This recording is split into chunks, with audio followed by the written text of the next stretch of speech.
Et on commence directement avec la 5e position. Le titre c'est Au fond du trou. L'originalité c'est vraiment le maître mot de cette série parce qu'on est en plein cœur d'une partie de mini-golf. On observe des joueurs qui tentent de jouer chaque coup comme si c'était le coup de la victoire. Et on peut dire de cela que le laisser-aller et l'insouciance, c'est ça qui risque de vraiment guider le spectateur tout du long. Déplaçons-nous désormais à la 4e place du classement où on retrouve la série Empathy de réalisation canadienne et plus particulièrement de réalisation québécoise.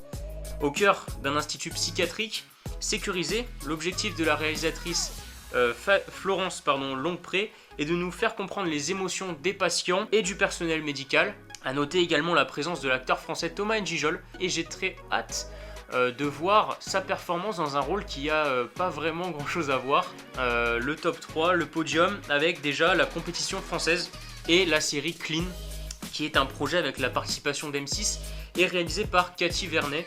Il faut savoir déjà que c'est une série qui est à la fois un thriller et un drame familial. Le spectateur suit des personnages aux emplois précaires tentant de se faire une place dans la société avec des individus qui sont prêts à tout pour renverser le système, y compris l'illégalité. Pour ce qui est du top 2 maintenant, c'est la série A Life's Worth. Nous sommes alors en pleine guerre de Bosnie au début des années 1990. Le récit est axé autour des soldats de la paix, les soldats onusiens, avec les différents camps, les différents belligérants.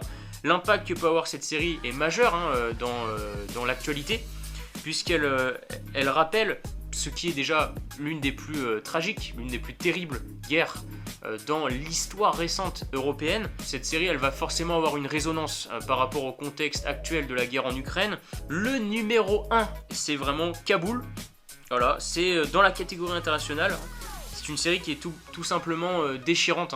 Une production qui revient juste après la mainmise des talibans sur la ville de Kaboul. Et donc on peut vraiment s'attendre à des performances d'acteurs et un visuel de qualité. Il y a vraiment une volonté aussi de montrer une réalité terrible pour la population et au niveau des conditions de vie, vraiment, une fois qu'il y a eu cette mainmise des talibans dans cette ville. On espère que vous profiterez des séries de Série Mania pour aller voir des séries du monde entier. N'oubliez jamais que la culture est une richesse et que personne ne pourra jamais vous l'enlever.